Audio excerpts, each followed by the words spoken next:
예, 시황맨의 주식 이야기 2월 16일 증시 브리핑 시작하겠습니다.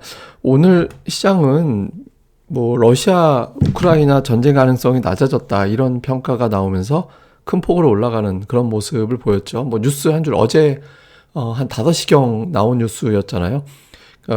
러시아군이 국경지대에서 일부 철군하기 시작했다.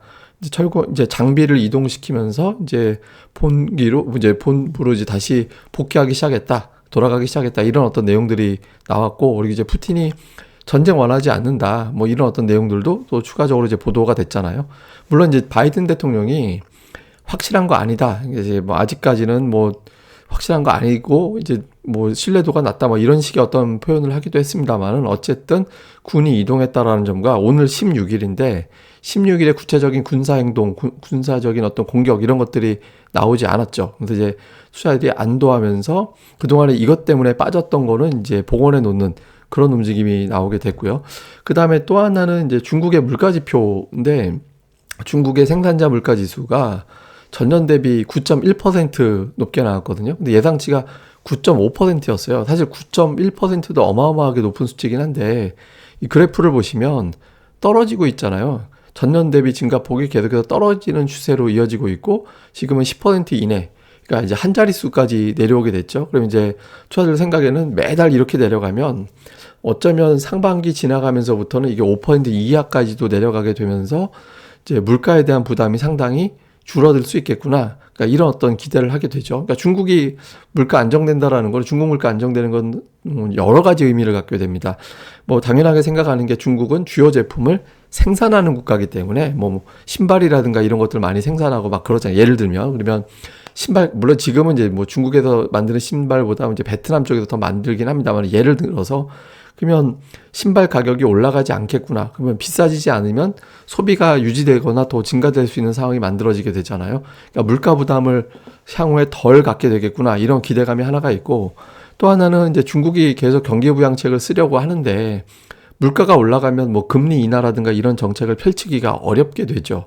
그런데 물가 지표가 이렇게 떨어지는 방향으로 계속 가게 되면 인민은행이 향후에 금리 인하를 비롯해서 다양한 방식의 경기 부양책을 이어갈 수 있겠구나, 이런 어떤 기대를 갖게 되는 거죠. 그래서 이 부분도 우리에게는 긍정적인 영향을 줍니다. 지금 미국이 이제 긴축 모드로 들어갔기 때문에, 그러니까 중국이 이제 계속해서 부양책을 펼치게 된다라면 일정 수준 어떤 유동성 우려를 좀 상쇄시켜주는 그런 어떤 영향이 나올 수 있고, 그런 효과가 나올 수 있거든요. 그래서 이 부분도 시장에서는 좀 긍정적으로 작용을 하는 그런 모습이었습니다.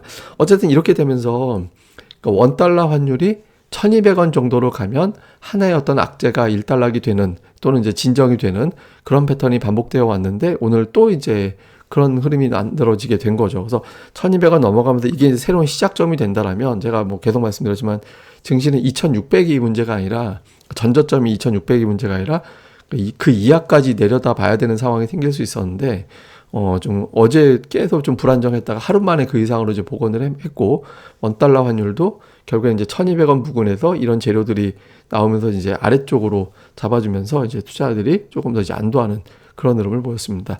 자, 수급에서 보면 외국인들이 코스피는 팔고 코스닥은 많이 매수를 했죠. 근데 코스피 매도가 430억이 잡히긴 했습니다만은, LG에너지 솔루션 순매도가 한 1,700억 정도 잡혔거든요. 그러니까 LG에너지 솔루션을 빼고 나면 실제로는 좀 순매수한 거예요. 그래서 그리고 순매수한 업종도 많았고, 그래서 외국인 수급은 오늘 적극적이진 않았지만 그런 대로 이제 매수를 했고, 특히 이제 주목해야 되는 게 코스닥 쪽이죠. 그리고 선물 옵션은 어제하고 완전히 방향이 반대인데 막판에 이제 매수를 줄였기 때문에 오늘 반등폭이 좀 심했다, 이렇게 보는 외국인들이 있어서 요거는 좀 내일 아침에 상황을 좀 봐야 될 거고, 근데 어쨌든 중요한 건 이제 코스닥인데, 제가 오늘 외국인 투자자들이 이제 생각을 바꾼 건지 아닌지는 코스닥 시장의 매매를 보면 된다. 어제 비록 순매도로 잡혔지만 이틀 동안 개인들의 신용 물량을 외국인들이 받은 걸로 보여지기 때문에, 그게 이제 좀 만약에 CFD 관련된 매도, 이런 어떤 매도 공세가 진정이 된 거라면 오늘이 정말 중요하다라고 말씀을 드렸잖아요. 오늘 들어왔거든요. 올해 들어서 제일 많이 들어온 거예요.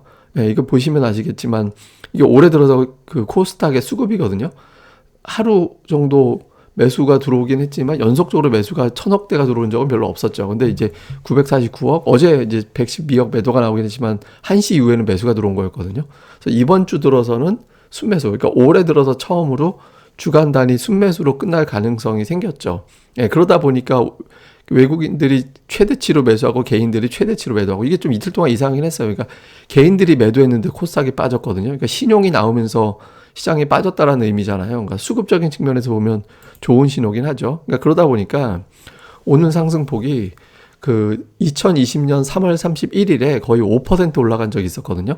그 이후로 거의 2년 만에 이제 최대치로 올라가는, 가장 최대폭으로 올라가는 그런 모습을 좀 보였던 것 같습니다. 근데 어쨌든 이게 이제 연속성이 좀 있어야 되는데, 그러니까 이제 내일 이후에 이 흐름이 좀 이어져 나오게 되는지, 그러니까 그 외국인들이 적어도 팔지 않는 정도만 해주면 시장이 조금 더 이제 한 단계 더 올라갈 수, 900 언저리까지는 더 올라갈 수 있는 흐름이 나올 수 있거든요. 그래서 외국인들이 이제 매도하지 않는 그런 구도가 나오는 게 되게 중요할 것 같습니다. 그래서 좀 이후에 이제 중요한 건 기술적 반등 나왔고 연속성이 중요합니다. 근데 제가 이제 오늘을 약간 나쁘게 해석을 하면 전쟁은 16일에 날 수도 있어. 이렇게 이제 생각을 했을 거고, 그러면 투자들이 거기에 공포감이 있어서 16일을 되게 회피했을 텐데, 이제 논리적으로 볼 때 전쟁이 안 날 거야. 이렇게 이제 생각했던 투자들이 있을 거고, 그러면 안 난다라고 한다면 오늘 무조건 시장이 올라갈 거야. 이렇게 예상했던 투자자들이 있을 거예요. 그러니까 이 사람들이 오늘 시장을 굉장히 강하게 들어올리면서 좀 오버했을 수도 있거든요. 좀 너무, 그러니까 아래쪽으로 굉장히 급락시키는 쪽에 베팅을 했다가 오늘에 맞춰서 오늘 어차피 올라갈 거야 라고 해서 또 오늘 맞춰서 급반등을 시키는 그런 어떤 단기성 매수가 들어왔을 수도 있거든요. 이게 단기가 아니기 위해서는 수급의 연속성이 필요하다. 그러니까 외국인들이 적어도 팔지 않는, 좀 순매수에 좀 더 좋고, 그래서 연속적으로 들어오게 되면 오히려 그동안에 CFD 관련된 매도 물량이 시장을 많이 눌렀었기 때문에 반전이 될 수도 있거든요. 그쪽 종목으로. 그러니까 많이 수급 때문에 밀어냈던 종목군들 대표적인 게 2차 전지 게임 뭐 이런 거였잖아요. 물론 이제 그쪽으로 다시 들어갈지 다른 쪽으로 들어갈지 모르겠지만, 이제 연속성이 된다라면 새로운 어떤 큰 매수세가 새롭게 시작되는 종목들이 나오게 될 거고, 그게 이제 단기적으로 큰 시세가 나올 수 있기 때문에 그 구도를 좀 주목해 볼 필요가 있고요. 또 하나는 이제 제가 조금 전에 말씀드렸던, 저는 이거 외국인이라고 안 보거든요. 순수한 외국인이 아닐 거라고 봐요. CFD가 섞여 있을 거다. 그러니까 어쨌든 이 매수세가 이어지게 된다라면 이제 매도와 반대로 업종 장세를 굉장히 강하게 펼칠 가능성이 있기 때문에, 외국인 사나보다 여기에 그친 게 아니라 어느 쪽에 가서 붙는지 매수가 들어온다라면, 뭐 아니라면 사실 뭐 별 의미가 없는 거고, 여기서 이제 붙어준다라면 새로운 어떤 큰 어떤 흐름이 만들어질 수 있기 때문에 요 구도를 좀 주목해 볼 필요가 있습니다. 그 다음에 이제 하나는 그 마이크론 테크놀로지하고 이제 SK 하이닉스인데, 이건 잠시 후에 또 제가 표로 보여드리겠습니다만은, 나스닥과 코스피 지수에 비해서 이 두 종목은 별로 빠진 게 없어요. 그러니까 별로 빠진 게 없는데, 여기서 이 종목이 연고점 부근에 다 근접해 있는 상태거든요.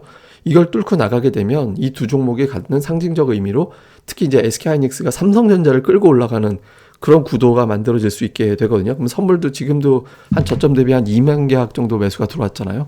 더 크게 들어오면서 지수를 900 이상까지, 2800도까지 한 번 더 치고 나가는 흐름이 나올 수도 있거든요. 그래서 내일 이후에 이 두 종목이 좀 일관되게 계속 올라가주는 흐름이 나오는지가 되게 중요합니다. 그리고 오늘 뭐 게임, 반도체 제약, 근데 사실 오늘 올라가는 업종을 얘기하는 거는 별로 의미가 없어요. 대부분 다 올랐기 때문에 특정한 종목이 올라간다 이렇게 의미 두기는 어렵고, 다만 여기서 게임주는 그동안 속속였던 종목들, 그러니까 반도체는 하이닉스라든가 미국에서 오늘 강세 보였던 종목군들, 그러니까 제약주가 또 오늘 또 수급이 되게 좋았거든요. 그래서 이 종목군들에다 2차 전지도 오늘 강했습니다만, 어쨌든 요 구도가 계속해서 이어져서 이 종목군들이 좀 연속적으로 올라가 줘야 이제 시가총액 비중도 높게 하기 때문에 움직임이 나올 수 있으니까 요거 좀 주목해 볼 필요가 있습니다. 그래서 지금 이게 마이크론 테크놀로지인데 작년도 고점, 올해 1월 고점 근처까지 올라갔죠. 쌍봉 맞고 빠지는 모양새였다가 이번에 돌파해서 $100를 넘겨가는 상황이 생기면 새로운 어떤 랠리가 시작될 수도 있잖아요. 그래서 마이크론 테크놀로지의 향후의 주가 흐름, 다음에 이제 SK하이닉스는 올해 고점이 13만 5천 원 부근인데 지금 어쨌든 그 근처까지는 와 있는 상태거든요. 여기서 이제 밀고 올라갈 거냐. 이거 이제 아까 제가 캡처를 좀 일찍 해가지고 종가는 이거보다 좀 달라졌고 이거 맞고 좀 밀리는 모습이 나오긴 했는데, 두 종목이 여기서 치고 나간다면 좀 의미 있는 흐름이 나올 수 있어서 요 구도를 좀 주목해 볼 필요가 있습니다. 그 다음에 이제 제가 오늘 장중에 이제 보내드렸던 텔레그램으로 보내드렸던 이제 저 표죠. 이게 제가 마감하고 이제 오늘 코스닥 내용까지 이제 추가해서 올린 건데, 역대 상승 종목수 탑 10입니다. 전부 이제 2020, 근데 그 이전은 상승 종목수가 이렇게 나오기가 어려운 게 상장된 주식수가 이제 지금보다 줄어들어 있었기 때문에 웬만하면 1200개 이상 올라가기가 쉽지 않았거든요. 그래서 어쨌든 1200개 이상 올라가는 종목으로 해서 탑10을 이제 꼽아봤더니 당연히 그날은 다 올랐을 거고요. 다음 날은 이제 하락한 날이 이틀이고 이제 제로인 날이 있었고 이제 올라간 날이 또 6번 있었거든요. 그런데 1개월 후는 다 올랐어요.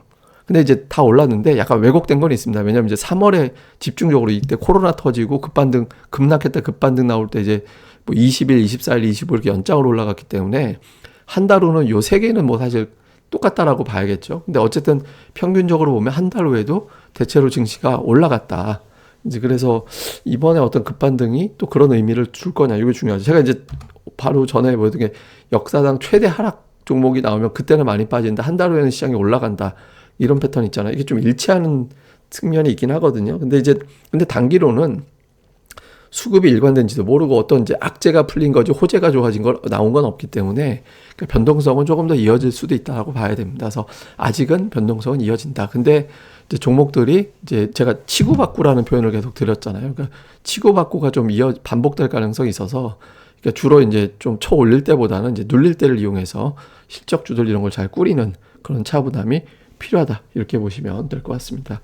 예, 그럼 또 오늘 하루 또 잘 보내시고요. 예, 저는 또 제 다음 방송에서 뵙겠습니다. 그리고 좀 구독하기, 좋아요 많이 부탁드리고요. 좀 다른 방송도 열심히 좀 진행하려고 하니까 코로나만 아니면 저도 참 토크 방송 많이 할 줄 알았거든요. 좀 어제도 강동 토크도 할 수 있었는데 이제 못했는데 좀 그런 것도 좀 할 수 있었으면 좋겠네요. 빨리. 예, 어쨌든 저는 또 다음에 뵙겠습니다. 감사합니다.